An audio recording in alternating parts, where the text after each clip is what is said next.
Astrology simplified by Chaure में आपका स्वागत है। आज जो चर्चा का विषय है गोचर। वैदिक ज्योतिष में आकाश में ग्रहों की जो वर्तमान चाल का अपनी जन्म कुंडली, चंद्र कुंडली राशि जो रहती है पर प्रभाव कैसा होता है उसके बारे में बात करेंगे। मुख्य गोचर सूत्र जो है वो जन्म राशि लग्न से तीसरे छठे 10वें 11वें भाव में ग्रहों को शुभ और चौथे 8वें 12 भाव में अशुभ माना जाता है।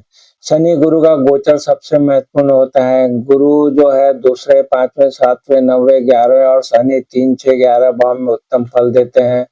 गोचर के जो प्रमुख सूत्र और नियम है उसके बारे में हम चर्चा करें। मूल आधार जो है गोचर फल हमेशा जन्म के समय के चंद्रमा या लग्न को आधार मानकर देखा जाता है।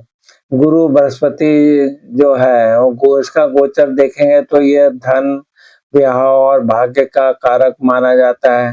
गोचर में गुरु का जन्म राशि से दूसरे भाव में 5वें भाव 7वें 9वें और 11वें भाव में गुजरना अत्यंत शुभ माना जाता है।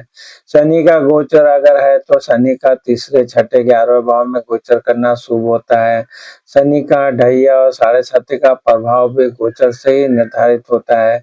सूर्य और मंगल के बारे में बात करें तो सूर्य जन्म राशि से तीसरे छठे 10वें और 11वें भाव में और मंगल तीसरे छठे 11वें भाव में शुभ फल देते हैं। चंद्रमा ग्रह के बारे में बात करें, चंद्रमा बहुत तेज चलता है, लगभग 2.5 दिन में राशि परिवर्तन करता है जो दैनिक मनस्थिति और घटनाओं को प्रभावित करता है। वेद का नियम है यदि किसी ग्रह के शुभ गोचर स्थान पर कोई अन्य ग्रह वेद रुकावट डाल रहा है तो उसका शुभ फल कम या शून्य हो जाता है। गोचर फल देखने के जो महत्वपूर्ण टिप्स हैं उसके बारे में हम बात करेंगे। पहले बात करेंगे कुंडली की ताकत। यदि जन्म कुंडली में ग्रह योग कारक शुभ स्थिति में है तो गोचर ये सामान्यतः अच्छा फल देता है। मारक ग्रह जन्म कुंडली में मारक ग्रह गोचर में भी नकारात्मक प्रभाव दे सकते हैं। अष्टक वर्ग के बारे में बात करें तो गोचर के फल की पुष्टि के लिए जो अष्टक वर्ग है, अष्टक वर्ग में ग्रहों के अंक को देखना सबसे सटीक माना जाता है। तो अब हम जो चर्चा करेंगे कि गोचर कुंडली का फलादेश कैसा होता है इसके बारे में बात करेंगे। प्रश्न है कि गोचर कुंडली का फलादेश के बारे में चर्चा करें। तो गोचर कुंडली फलादेश का जो चर्चा करेंगे तो हमें क्या करना है। गोचर कुंडली वर्तमान समय में जो आकाश मंडल में ग्रहों की स्थिति का जो जन्म कुंडली पर प्रभाव है यह मुख्य रूप से चंद्र राशि से देखा जाता है, लेकिन लग्न से भी विचार करना उचित है। गोचर महादशा के अधीन काम करता है और घटनाओं का सटीक समय बताता है। अब बात करेंगे गोचर फलादेश के मुख्य नियम क्या है। जब भी गोचर का बात करेंगे तो उसका जो फलादेश है उसके जो मुख्य नियम है उसमें हम चर्चा करेंगे। बात करेंगे बृहस्पति ग्रह के बारे में। बृहस्पति ग्रह धन भाग्य और विवाह के लिए शुभ रहता है। तो जब भी बृहस्पति आपके दूसरे 5वें 7वें 9वें 11 भाव में होगा तो ये अच्छा फल देते हैं। शनि के बारे में बात करें तो शनि जैसा अनुशासन अनुशासन वाला ग्रह है और धीमा फल देने वाला है। तो ये जब भी तीसरे भाव छठे और 11 भाव में गोचर करता है तो शुभ फल देता है। राहु केतु के बारे में बात करें तो ये भी तीसरे छठे 11 भाव में अनुकूल परिणाम देते हैं। और सूर्य मंगल के बारे में बात करें तो ये तीसरे छठे 10वें 11 भाव में शुभ फल देते हैं। 64वां नवमांश के बारे में बात करें तो यदि कुरु ग्रह शनि मंगल राहु लग्न या चंद्रमा से 8वें घर में समान डिग्री पर गोचर करें तो अशुभ फल देते हैं। बात करेंगे गोचर का विश्लेषण कैसे करें। चंद्र राशि से गणना। अपनी चंद्र राशि को प्रथम घर मानकर वर्तमान ग्रहों की जो स्थिति है उसको देखें। लग्नेश की भूमिका। कुंडली का जो स्वामी, लग्न का जो स्वामी है उसे लग्नेश कहते हैं। और वर्तमान दशानाथ जो महादशा वर्तमान में चल रही है और शनि और बृहस्पति का गोचर पर विशेष ध्यान देना होता है।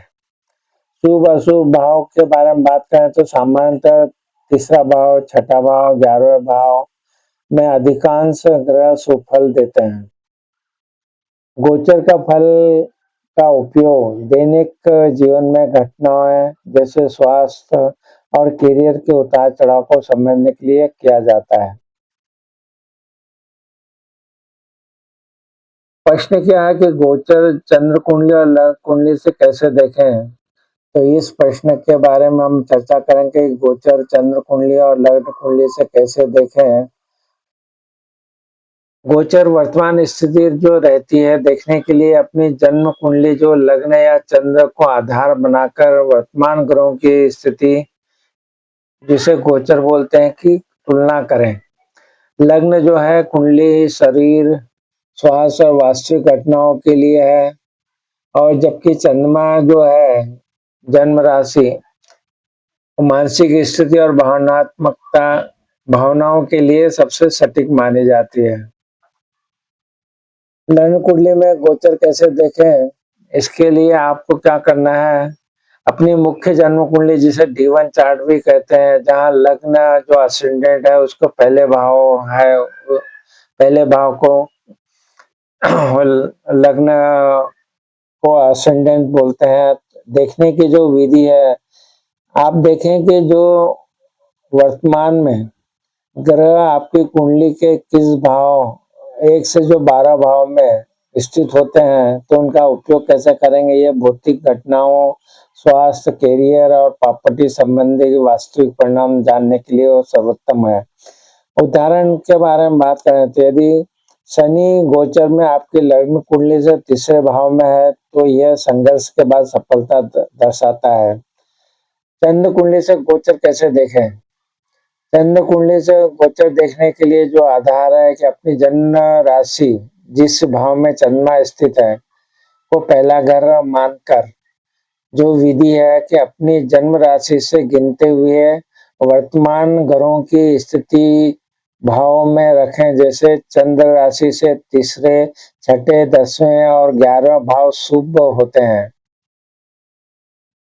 फिर उपयोग ये हुआ कि ये मानसिक प्रसन्नता को दिखाएगा, मन की स्थिति को दिखाएगा और इवेंट का आनंद ले पाएंगे या नहीं यह जानने के लिए ज्यादा सटीक होता है।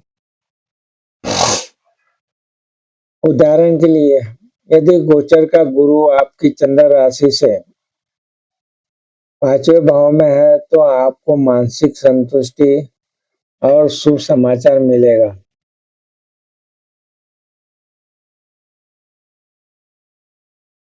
जो की पॉइंट्स जो है उसके बारे में हम चर्चा करेंगे। चंद्र कुंडली से गोचर जो अष्टक वर्ष होता है उसके द्वारा भी देखा जाता है, जो मानसिक प्रभाव के लिए बहुत ही सटीक उत्तर देता है। जो विशेष नियम है कि अमावस्या के आसपास जन्मे लोगों के लिए चंद्र कुंडली से गोचर अधिक सटीक होता है।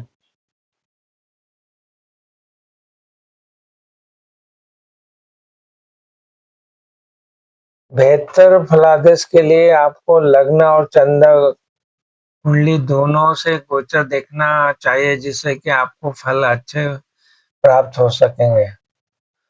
जब भी आप गोचर को देखें तो अपने जन्मकालीन कुंडली का अध्ययन कोई विशेषज्ञ ज्योतिषी से करा के जो बातें हमने बताई हैं उसका आकलन करके आप देखिए, और जिस तरह से बताया वो आपको दर्शाएगा कि किस तरह से गुरु के गोचर के द्वारा और शनि के गोचर के द्वारा आपको किस तरह के फल मिलेंगे, इसकी जानकारी आपको प्राप्त होगी। आपको हमारे वीडियो पसंद आ रहे तो हमारे channel astrology simplified by Choure पे उपलब्ध वीडियो का भी आप लाभ उठाइए, और वीडियो पसंद आए तो जरूर इसको लाइक और शेयर कीजिए। आपने हमारे चैनल को सब्सक्राइब किया, वीडियो को लाइक और शेयर किया, इसलिए आप सबका बहुत बहुत धन्यवाद। धन्यवाद। प्रणाम प्रणाम प्रणाम।